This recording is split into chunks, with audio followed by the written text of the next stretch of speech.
बावल कृषि विश्वविद्यालय में तीसरे दिन भी छात्रों का धरना प्रदर्शन जारी रहा। इस अवसर पर आज पूर्व मंत्री और कांग्रेस के नेता छात्रों को समर्थन देने पहुंचे।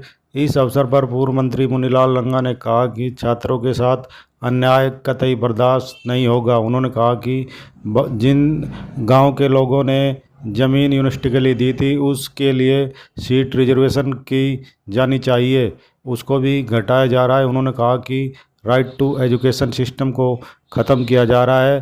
छात्रों की मांगे जायज़ है और इनके सपनों को सरकार ख़त्म करने पर तुली है। उन्होंने कहा कि वे खुद इस वाइस चांसलर के पद पर रहे हैं और छात्रों के हितों को अच्छी तरह समझते हैं।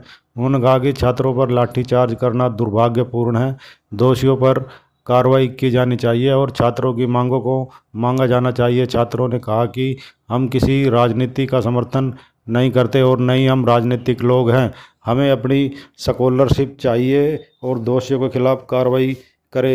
इसी को लेकर हम धरने पर बैठे हुए हैं। छात्र छात्राएं आपस में सहमे हुए भी हैं। उन्होंने कहा कि जल्दी हमारी मांगें मानी जानी चाहिए। उनकी शिक्षा भी बाधित हो रही है। 3 दिन से छात्र छात्राएं पेपर देने नहीं जा रहे हैं, जिससे उनके परिजनों को उनके भविष्य को लेकर भी चिंताएं परेशान करने लगी हैं। 200 के आसपास लगभग छात्र छात्राएं बावल कृषि विश्वविद्यालय में धरने पर बैठे हैं। हिसार में हुई दुर्घटना को लेकर ये उनका समर्थन कर रहे हैं। किस तरह का समर्थन दिया है डॉक्टर साहब? देखिए, ये जो छात्रवृत्ति की प्रथा है, ये जब से विश्वविद्यालय की स्थापना हुई, एग्रीकल्चर यूनिवर्सिटी लुधियाना में थी, वहाँ से शिफ्ट होकर के हिसार में आई, तब से चली आ रही है। इस बार इसमें कटौती करना ये विद्यार्थियों के अधिकारों पर हनन है, अधिकारों पर डाका डालने वाली बात है। जब आपने 7 पॉइंट ग्रेड रखा हुआ था, उससे ऊपर जितने विद्यार्थी थे सबको वजीफा मिलता था। अब 2 बातें की, एक तो ग्रेड बढ़ा दिया, पीछे का 8 कर दिया, दूसरा केवल 25% को मिलेगा, बाकी को नहीं मिलेगा। जबकि इसमें कम से कम 2-3 हजार विद्यार्थी प्रभावित हैं।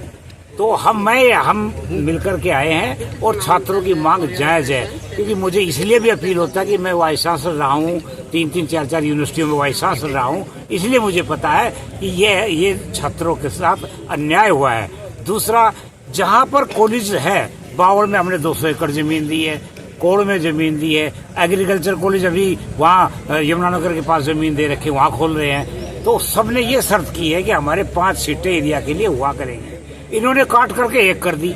नहीं डॉक्टर साहब, एक भी नहीं है बावल की, तो आज तक हुई नहीं है। तो इसलिए जो 5 सीटें हैं हमारे संविधान में लिखी हुई है, नियमों में लिखी हुई है, तो यहाँ एक भी नहीं होनी चाहिए।